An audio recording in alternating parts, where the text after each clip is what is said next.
Hey, everybody. Welcome to a special bonus edition of Brave New Work, a podcast about reinventing our organizations and the search for a more adaptive and human way of working. I'm Aaron Dignan, and I'm joined, as always, by my co-host, Rodney Evans. Hi, guys.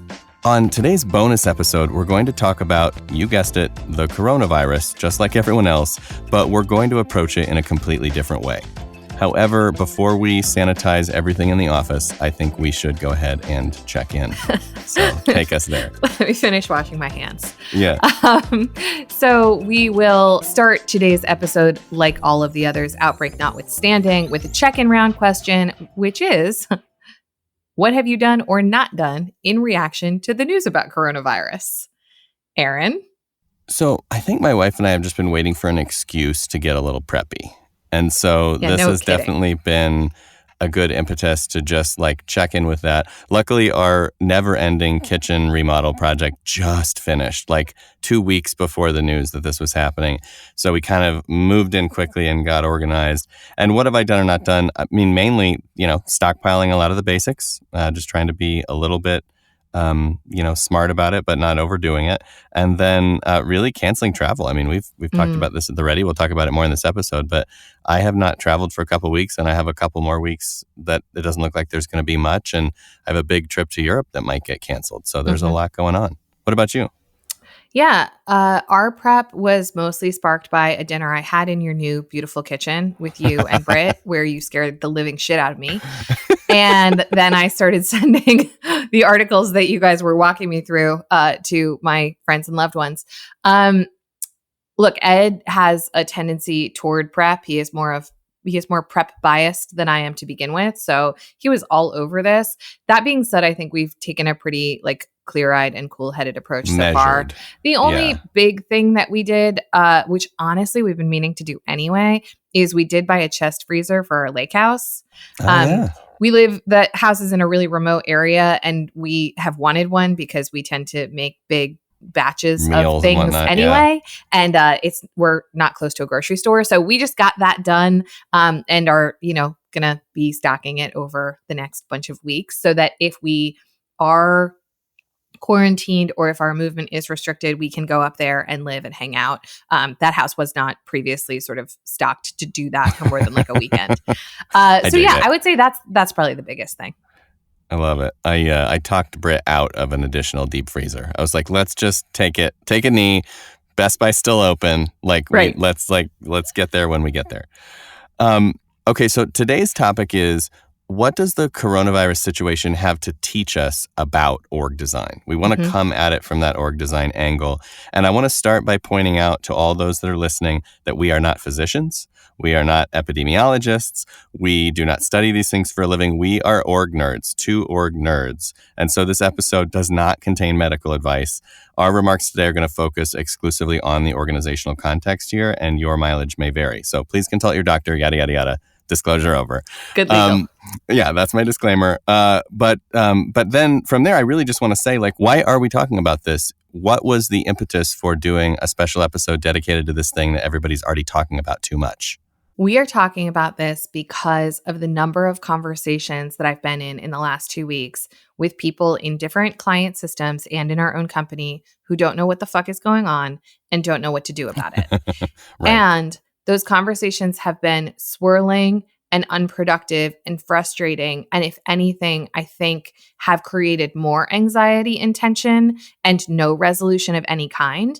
And as I started to think about this through an org design lens, I was like, there are ways of working that can help us in complexity and uncertainty. So let's talk about those a little bit. I love that. And in some ways, it has been a great object lesson in what real rich complexity actually looks and feels like.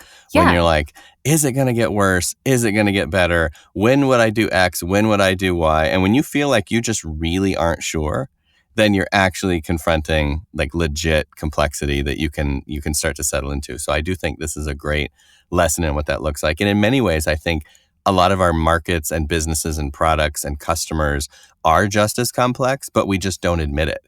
the consequences aren't quite as high, and it allows us to put this patina of certainty and prediction and control on top of things that are actually very similar in the way they spread, in the way they grow and shrink, in the way decisions are made. So it's kind of a neat example of that. And it's also, in many ways, a tragic example of that. I mean, this is real consequence stuff. Real people are getting hurt and are going to get hurt. And so if the best thing we can do is at least think about it better and act better in service of navigating that complexity, I think that's time well spent. Yeah, let's do it. Okay, cool. So let's talk about how we make decisions when there's no perfect decision to make in complexity, which is why these circular conversations happen, right? And the first thing that I would point to is the data question. So in the conversations that I've been part of, mostly that I've been observing as I watch people try to wrestle with what to do for their own company, their own employees, their own system, their own team, whatever, what I see is a version of this conversation. I read this CDC report this morning that said X. Then someone else goes like, well, my brother is a doctor and he said Y. And then someone else goes, here's what they're doing in Italy. And then someone else goes, did you see the tweet from our dickhead president this morning? And like on and on and on and on we go. And all of that data is not created equal. And we're not looking at any of it with a critical lens. And we're often also not looking at it like over time consistently. Yeah. So my first question is for us to wrestle with a little bit is, how does a team decide what data it is going to use to both create an initial decision and then steer that decision over time? This is so nuanced, right? Because on the one hand, we can talk about how to choose data sources, right? So do you go to experts? What is the value of an expert in complexity? When and how and where does that matter? Do you go to, the sensors in the system that are people out at the edge and what they're seeing and observing? What are the incentives of the different people and what they're saying, right? So like none of the agencies or individuals you're hearing from are incentive free. So everybody has different things that are coloring or shaping what they have to offer. I think the big takeaway for me in terms of complexity consciousness is go where the data is rich, where it's deeper, where there's more data points, where there's more evidence, where there's more information. And if there's, if the expertise is valid, if it's relevant, then go where that expertise is. But also, go to many sources, like go to diverse information sources. If you just look at what is the take of the CDC, that's a good take. That's an expert take, but it's only one perspective on a global phenomenon. And so what are the other agencies saying? What are other people saying? What are other perspectives that you want to take and mix in? And then you can roll your own kind of sense-making device around all that, right? Because you don't have to weigh everything equally. But I do think the first thing here is like, go get data that you trust, whether that be your friend who's a doctor or whether that be the CDC or whether that be the data out of Italy. Go to data you actually trust and for good reason from seeing over time that it works. And then mix that up into a sense of what's really going on that is a sort of informed perspective. And when you're looking at that data, look at it as the team who feels they have a decision to make. So use data the same way that we use competitor data or financial data to steer our decisions and to sense make as a group, not just have everybody bring disparate points that they're using to back up their argument. And this is different than how we would advise a team to make an investment decision around an initiative that they wanted to fund. It's like, don't have everybody just go collect their own research and come and argue about it. Decide what body of data you're going to look at as a group to have healthy, informed discussion and make a working agreement around that. Yeah, and maybe don't even have a strong point of view going into these kinds of sense-making discussions. Like, I think if you're going in to argue your point, you may have already lost in complexity, right? Because the job here is like, how do we integrate a bunch of perspectives and see where the edges and tail cases and different, who's the 10th man and all that, like that plays out in these conversations. I also think it's really important to delineate, and maybe we'll get into this later, but delineate between the decisions that are our decisions and the decisions that are each of ours as individuals, right? Like there are things that like, I'm not going to make a decision for you about what you stock in your pantry this weekend. That's your decision. But there are other things we do have to decide together. Like, are we going to travel to that client? Are we going to go to that conference? Those sorts of things. So I think that delineation is also important before we get into some yelling match. Yeah. So besides data, another piece that I've recommended to clients recently that I think is worth doing in a lot of situations, but particularly now, is some scenario planning. Love it. So you're good at scenario planning. How do you do it well? And what should be considered? And how might someone listening to this think about doing this work in the face of this very scary mess that we're in? Well, I think doing scenario planning well, I mean, I would not consider myself an expert on this, but I think doing it well is about, first of all, establishing why we're doing it. And often it's very easy for people that are used to predict and control management to do scenario planning to try to be right. Like, let's predict what's going to happen and what's most likely, and let's be sure that we have a plan for that. I don't think that's what is most useful about scenario planning. I think what's useful about it is saying, what are all the blind spots? What are all the ways things could go? Including, certainly the most likely scenario, the best case scenario, the worst case scenario, but also like trying to find those black swans, those edge cases, those things that you won't see, the unknown unknowns. Like if you really get a big, broad group together and you really dig hard for what might occur with different prompts, I think you can turn up a lot of really interesting outcomes, things that you wouldn't expect. And from that, then you can start to play out the work of, all right, well, if this, then that. So if it becomes, such that we can't go to the office at all, what would we do for continuity of business then? If it became, the case that a certain number of us were sick or a certain number of us were well, or how would we play with that? And then what are all the edge cases that could affect our ability to do that, right? So for the Ready, for example, maybe we're fine because we're already a remote company, so we don't have a lot of questions or answers to deal with there. Maybe the work that we do can even be delivered remotely, and so we don't have any scenario planning to worry about there. But what about if Zoom goes down because of overuse? Oh, shit.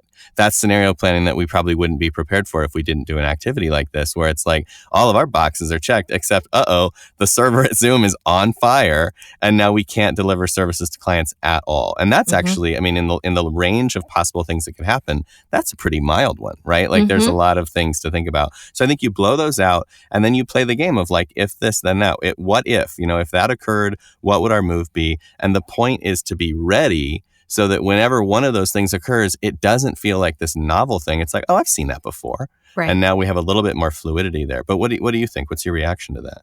My add to the scenario planning thought is there are lots of different templates and methodologies for doing scenario planning.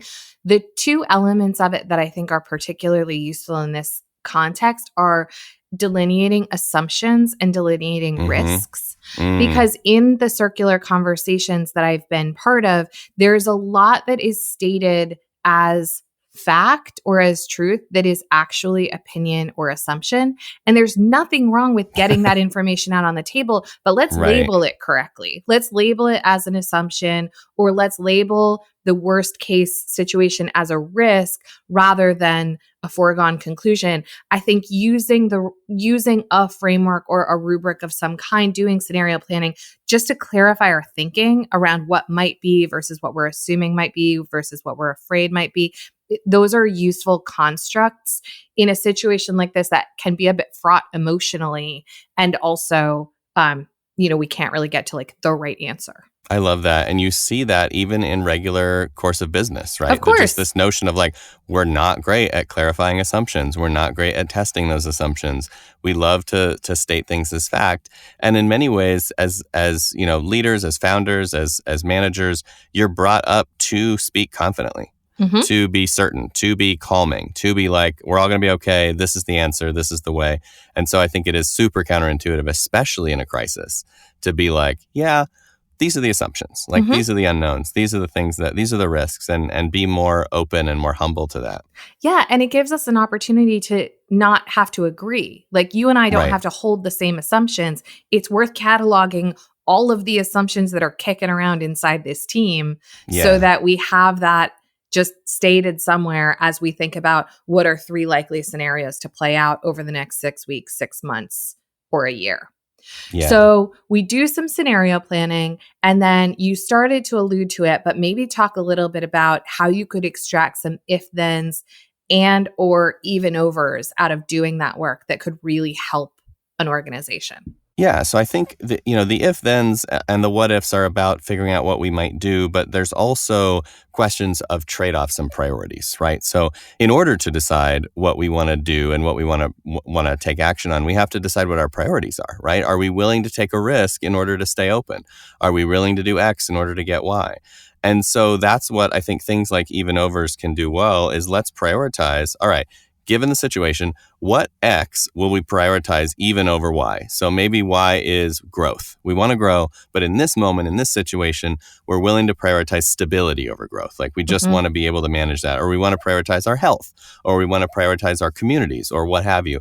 I think that that activity of just saying, like, what do we really hold sacred in this moment that we want to drive the decision making around is critical, because there's no right answer in complexity, right? There's not going to be something where it's like they did exactly what they should have done, because again, it could go left, it could go right. It's a droplet of water on the back of a hand. Like nobody knows in the world, no math model is going to tell you exactly what's going to happen next. And so all you can do is zoom in on your priorities, your values. And if you clarify those, no matter which way things roll, you'll be able to, I think, slice and dice these decision moments more effectively.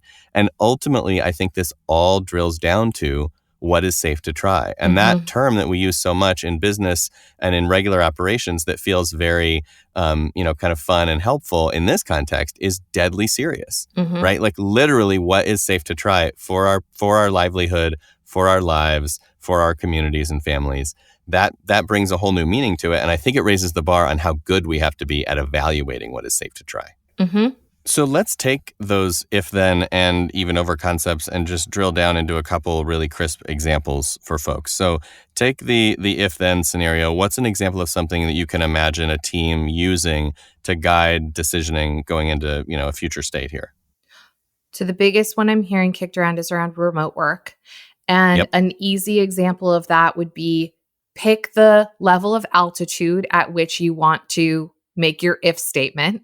So something like, if there is a confirmed case of the virus in our local office or our local city or our local county, you guys have to pick, then we will work remotely for X number of weeks before reevaluating. That would be an example of an if-then kind of statement that we could try on. What I like about that is it's very clear what the trigger is. So a good if-then and a good scenario plan is like, if this happens, we all can agree it happened, right? So there's no doubt about that, or at least very limited doubt about that. And the other thing I like about that one is actually the reevaluation part, because we want fast feedback loops in situations like this. Whether it's, marketing the hot new product or whether it's dealing with a pathogen, the faster and tighter those feedback loops are, the more quickly we get a chance to kind of steer, the better. And so I love the idea of like, we're going to take action that'll be immediate and decisive. And we're not just going to sit on that and continue. We're going to check back in at some point and do new sense making again around this scenario. And what about some even overs? What comes to mind?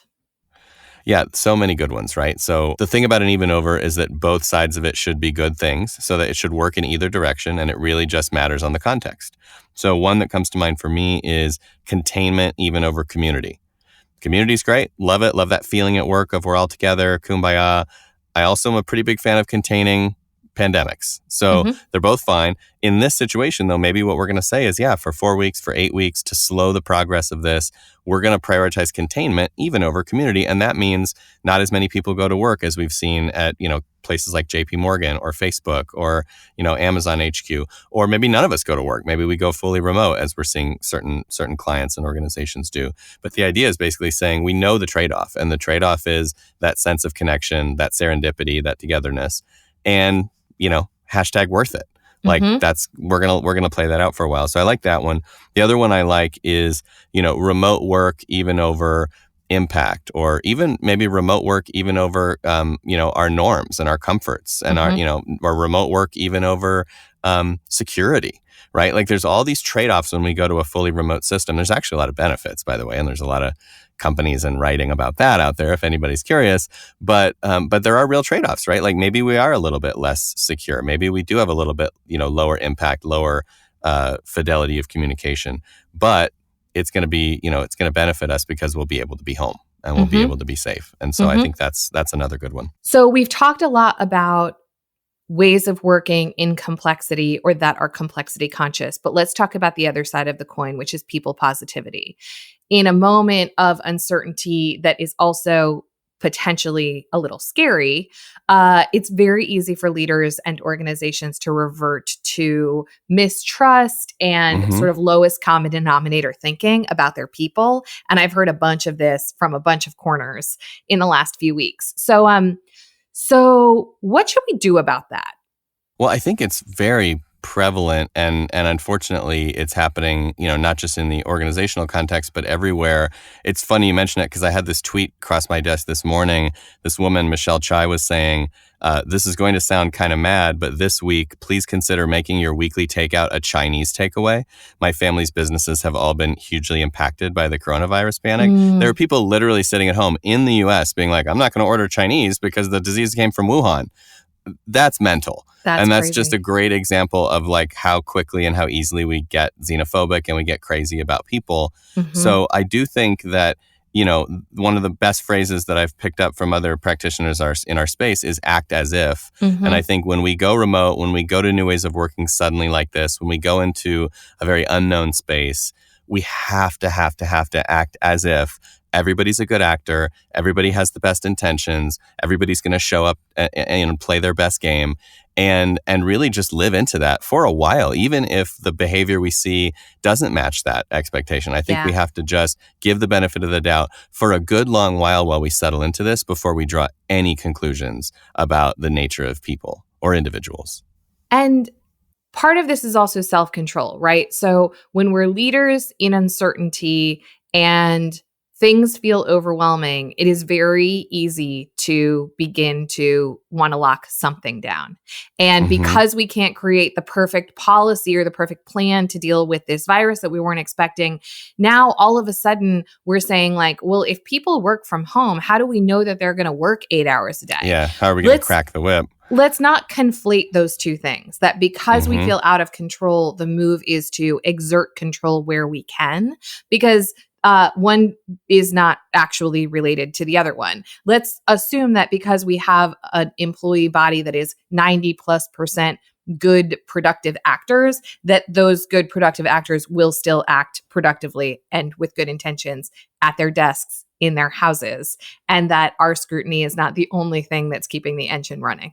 And rest assured that, all the research and the data and the cases that we've seen and been a part of at the Ready is going to back up the idea that if we move into these new ways of working, if we work remotely, if we give people more choice about where and what and how they do what they do, it's going to work. Like, it's okay. And in many ways, like, I think we're going to see a lot of teams and cultures not want to go back. Yeah. Like, there's going to be this big, in a year, there's going to be this big exodus of people that are like, yeah, I don't really want to go back to the HQ. Like, we're crushing it now and I'm able to still see my kids. And like, this is just a better way of working. And the trade-offs we can mitigate with being together sometimes instead of all the time.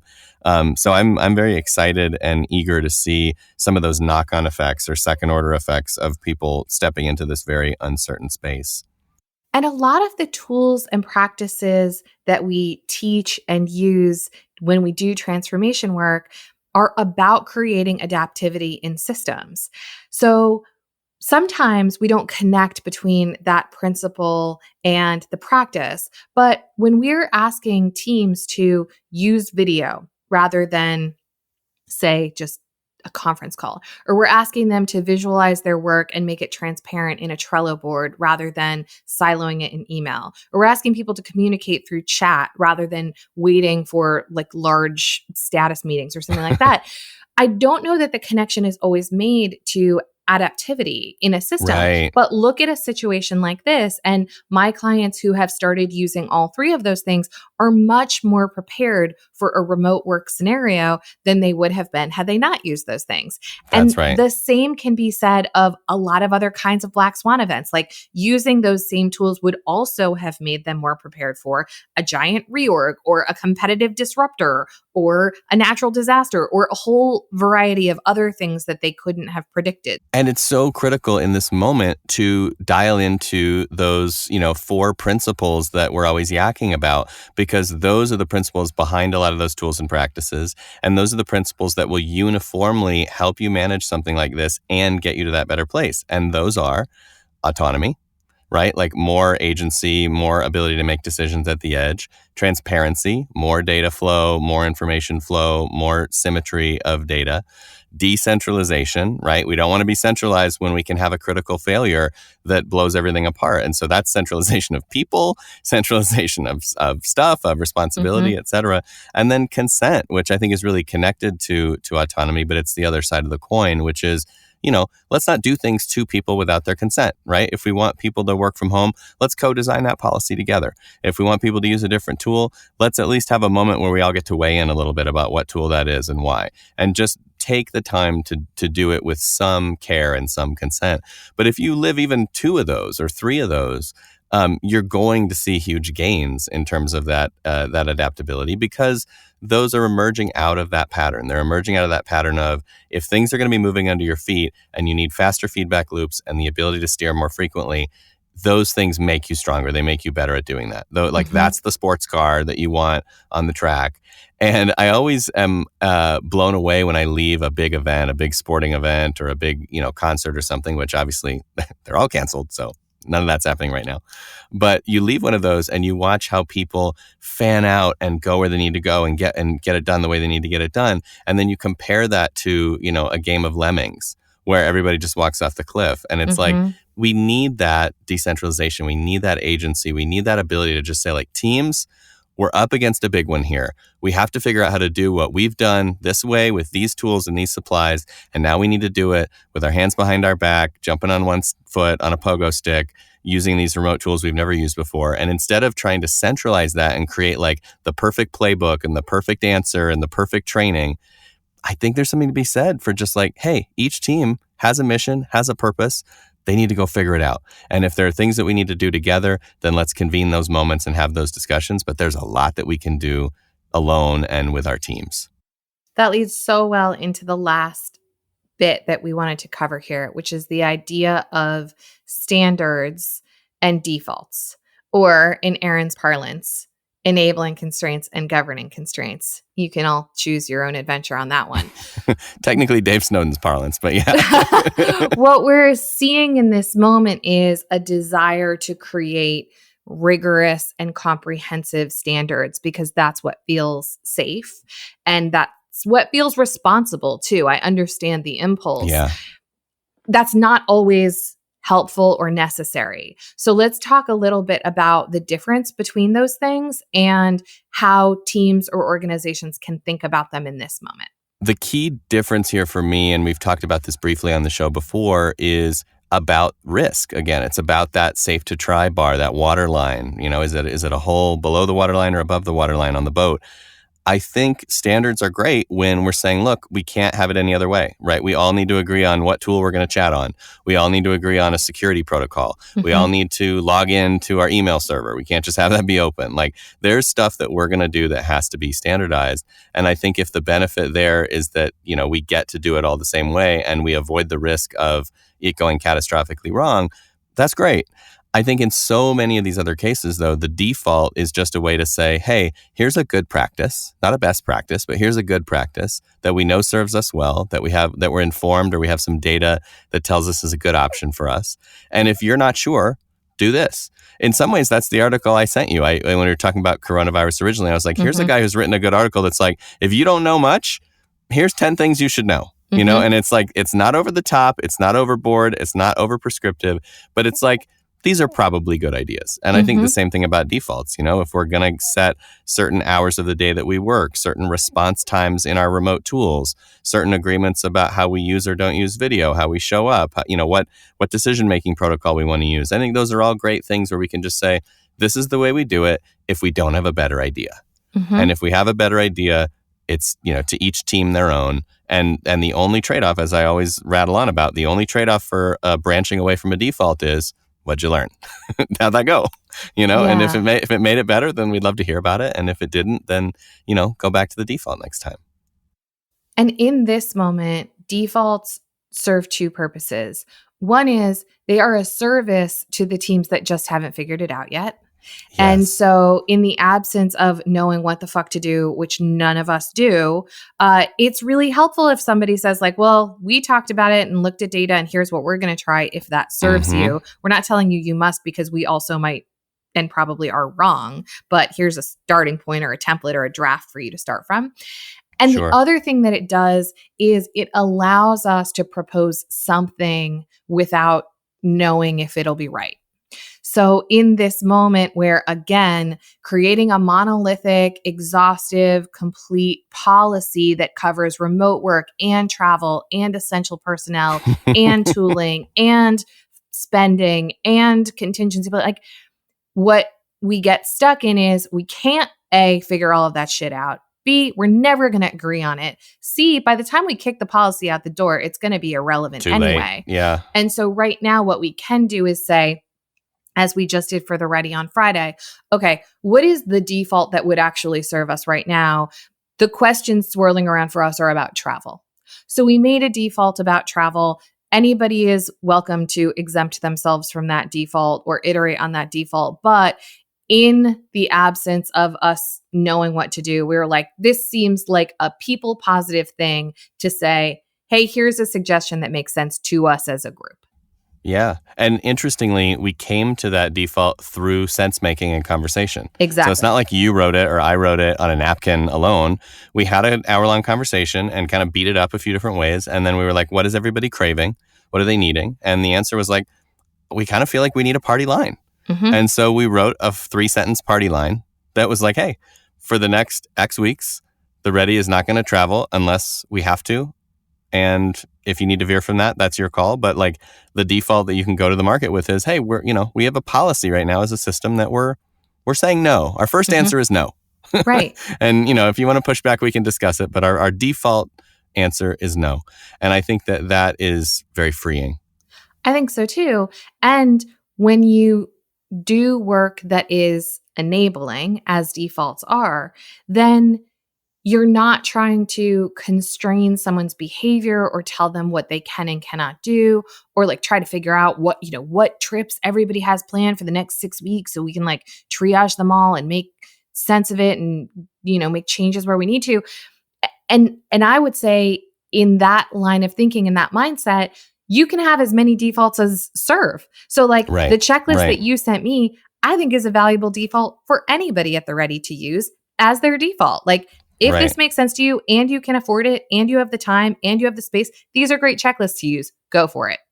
Take from it what's useful, ignore what's not. So if we're in the mindset of defaults, not standards or not governance, and using governance for when we really need it, like these are the places that you are not allowed to fly because we are concerned about the safety of our workforce, then I think it sort of sky's the limit in terms of what could be useful in this moment. Yeah. And what I think really builds on that idea of kind of just-in-time delivery is, this connection back to other episodes we've done, like Learn by Doing. You don't have to eat the elephant all at once. You have to just deal with the tension that's present and alive right now. And if you have a trip planned for next week, you don't need to create a travel policy for the whole freaking company for the next year. Yep. You need to decide, what are we going to do about next week? And maybe a default that lasts a week or two is enough. I think you really just have to be tuned in and you have to be listening for, to the system for like what's needed now, what's called for now, and what are we called upon to decide. And then, you make those defaults, you make those agreements, you make those scenarios, and then you live with them for a little bit and you rinse and repeat. And I think what we'll see in the next many months are a lot of teams getting a lot better at living in that tight feedback loop than they've ever been before. Which is like, there's going to be a lot of like, all right, now what? Now what? Now what? Now what? And it feels like an emergency. But in many ways, if you get good at it, that's just what work is. That's what work in complexity looks like. That's true. It's the mantra that I just learned from Tom on Monday's episode, which is what's now, what's next? What's now, what's next? What's next? It could serve us well. I think that is a fantastic little aphorism to draw things to a close on. So I will shut it down now. Rodney, thanks for the idea and the company on this one and all the good advice. Yeah, we'll get through it. We will. We hope. We persevere. We persist. As always, a quick tip of the hat to Taylor Marvin for making us sound good. Brave New Work is produced by The Ready, where we help organizations around the world change the way they work. And you can get in touch with us by emailing podcast@theready.com. If you like what you're hearing, please give us a review, share this with a friend.